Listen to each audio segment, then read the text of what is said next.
Hey class, it's Joseph Roberts. Today we're talking about the book God is Not Great by Christopher Hitchens.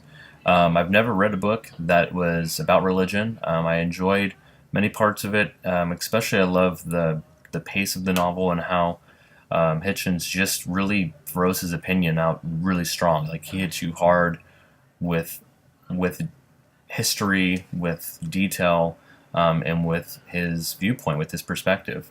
My favorite chapter was chapter 16. That really resonated with me. Chapter 16 was called "Is Religion Child Abuse?"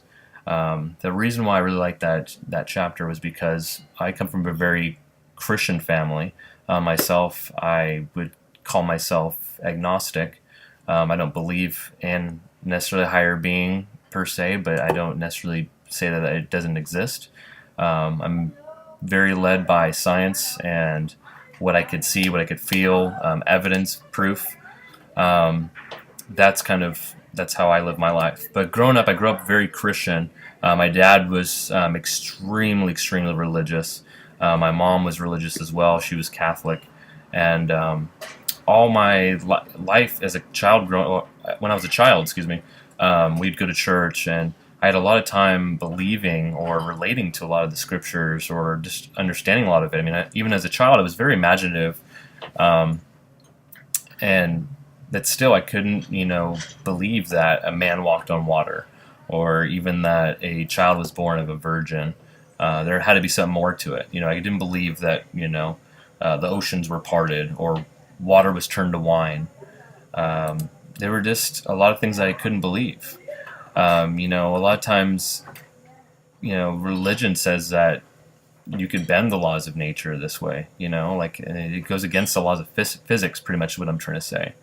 Um, it was just hard, and it was hard as a kid because when I was growing up, like my parents believed it, so why didn't I believe it? They're older than me; they should be wiser than myself. And there must be some truth behind it. This must have really happened, and I had a really hard time um, believing that any of that stuff could happen. Um, as I got older, I realized this stuff did not happen, at least in my opinion, respectively. That this stuff did not happen, and that I started looking at what the priest was saying in a different light. And I was like, what was the more? I looked at it as what was the moral of the story? What's the main message? And usually it was all good, positive morals. And that's really what it was about, not necessarily that some guy was resurrected from the dead or what have you. So that's how I look at it. Looking back at it, do I feel like I was lied to? Not necessarily. I mean, it's just like when your parents tell you that Santa Claus is real. I mean, they do it to kind of, I don't know if that was a good finish. But anyway, tell me what you guys think. Thanks. Bye.